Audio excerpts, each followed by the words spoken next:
Okay, so this is the Great Mouse Adventure game.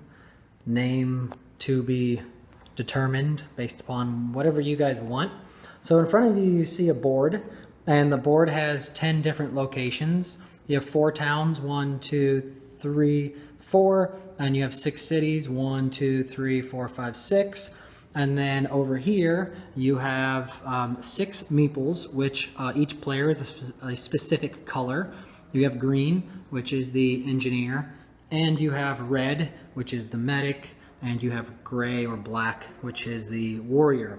And all players are playing a team of mice. And the goal of the game, I'll get into more of the mechanics in a second, but the goal of the game is to rescue the gold or the treasure chest or king's crown or whatever it is here from the bad rat who stole it and bring it to the king and the queen, and to also take back the prince and princess from the bad cat who stole them and transport them back to the king and queen.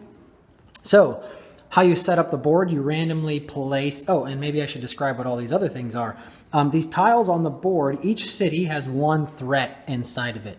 And there are 3 different kinds of threats. If you flip these over, you'll see what they are.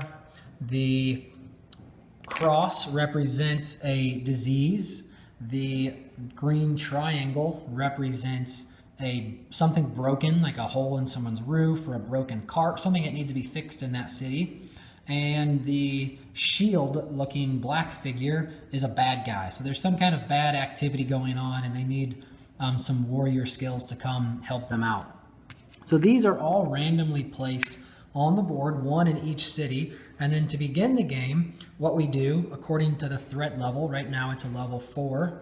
At the beginning of the game, we'll draw 4 cards, and each of these cards has a city or town number on them. So here's our 4, and you can see that it's city 4, town 1, city 1, and city 3. So city 4, we'll go ahead and place one here on city 4, on town 1, we'll place one here on town 1, on city 1, we'll go ahead and place one here on city 1, and on city 3, we'll place one right here on city 3. So that's how we start the game, and now those threats are going to accumulate throughout the game. So when it's the player's turns, or even during setup, what we do is each player is going to have 2 of these meeples. We shuffle them up randomly, and we drop 2 down. And now that team of players will go first, and then that team of players will go second, and the third team of players will go third, like that. So 2 players are going to take their turns at the same time.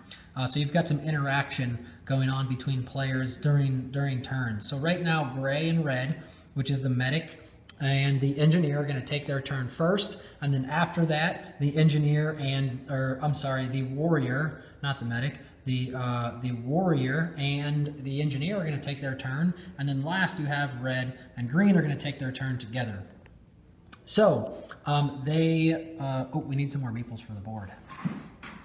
Sorry, we're going to grab some meeples for the board. So the colors are placed in city 1, 3, and 5 for a 3-player game. For a 4-player game, it'd be 1, 3, 4, and 6, and it can go up to a 5 or a 6-player game. We can stretch it and design it for whatever you guys want. So here's what happens during a turn. So right now, gray and red are going to choose where to go. And it looks like there's 2 tiles under city 3 right here. So maybe red hops over to city 3. And during your turn, each player can take a total movement of 2 movements. And then you can take, you can act in 1 city. So gray, I think it was gray was here. Gray can move up to 2, so gray can move here. Essentially, gray can move anywhere on the board right now. But red can only move, say, here, or here, or here, or here, but couldn't move to these locations because that would require 3 movements. However, they have a number of cards in front of them. You can discard any card, doesn't matter what it is, and that goes away, and then you can take an extra movement. So if red wanted to go all the way up, say, here to town 3 or city 4, they could discard a card and move all the way up there. Now, what do they do when they get there? So you'll flip tiles. You'll flip the first one first. So I see that there's a disease there that needs to be solved. And we could keep going if we wanted, or we could stop. and we flip another one, we see that there's something broken. Now what happens is red and gray decide whether they want to use cards or roll dice in order to solve these problems. So they automatically get the 3 dice. They're going to get to roll these. But before they roll these, they can make a couple decisions. If between red and gray, if they have a pair of red crosses, they can solve that right away. So I'm red, I've got my pair of crosses, I can discard these, and then we can get rid of that disease in that city right away.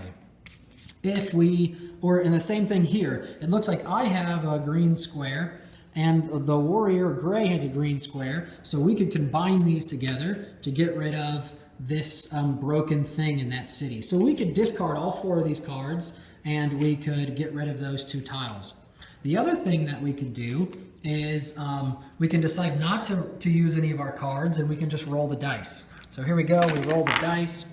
Ah, perfect. I got a green and a red, so we can get rid of both of those tiles. Now, as the game progresses, these tiles are going to build up, and you'll have more and more and more there. So what you can do, if you want to say add in the medic dice, which just have 2 sides that have the medic and everything else is blank, then I can use 1 medic card, and I'll get to add those, I discard it, and I'll get to add those dice into my roll.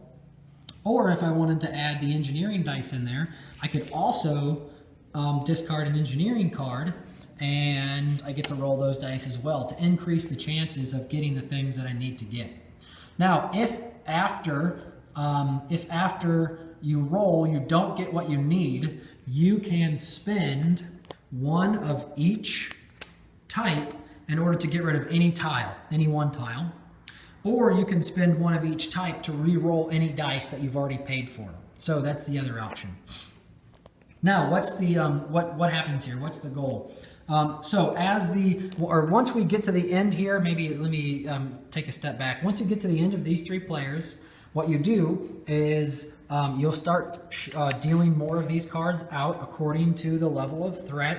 So if there's level of threat is 4, we'll get 4 more of these cards. We'll place threats in each of the 4 areas that we draw. So it would be town 3, city 1, town 2, and town 2 again. And then just keep going and solving these issues in each of the cities by playing our cards and using our dice. Now at some point what's going to happen is we're going to draw 1 of these cards. The bad rat, the bad cat, or the king and the queen. If we draw, let's say that we're pulling cards and we draw the king and the queen. What happens next is we pull 1 more card on that location, town 1, the king and the queen, which is our monkey here, is going to be placed in town 1. So that's where the king and the queen are, in town 1. Now, if instead we pulled the bad cat card, which are randomly shuffled here in this deck, then the bad cat gets placed in town 1, which is this guy, and the bad cat stole the prince and princess.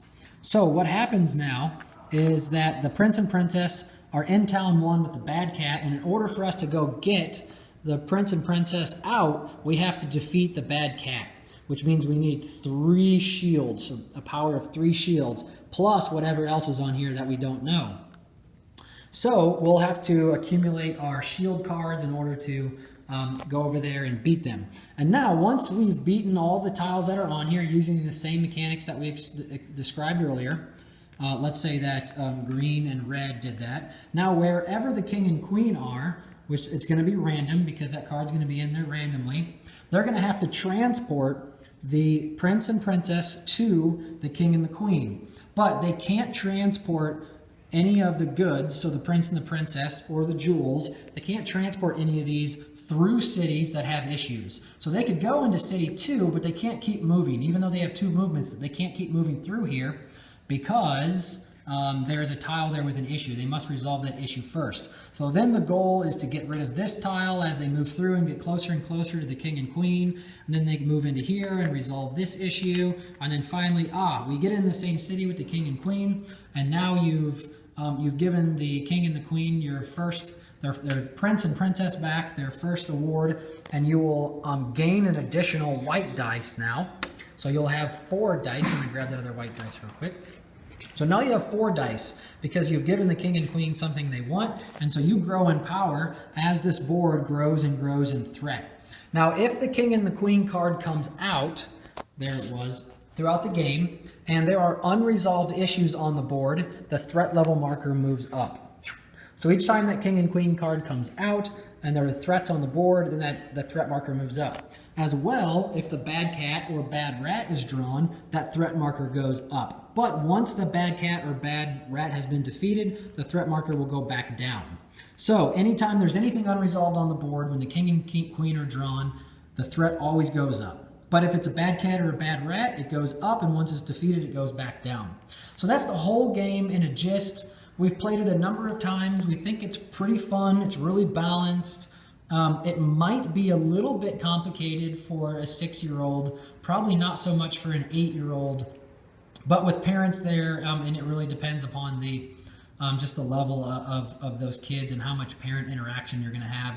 Some things we really like about it are that every turn, 2 players are interacting with each other. Right now, we've got this set up where it can go up to a 5-player game, and so you'll have 5 straight turns before you bring out new events. Some other things that we were thinking, anytime the king and queen card come out, we redo the player order so the player order doesn't stay the same the whole game, but it changes throughout the game a few times, so different players can be interacting with other players.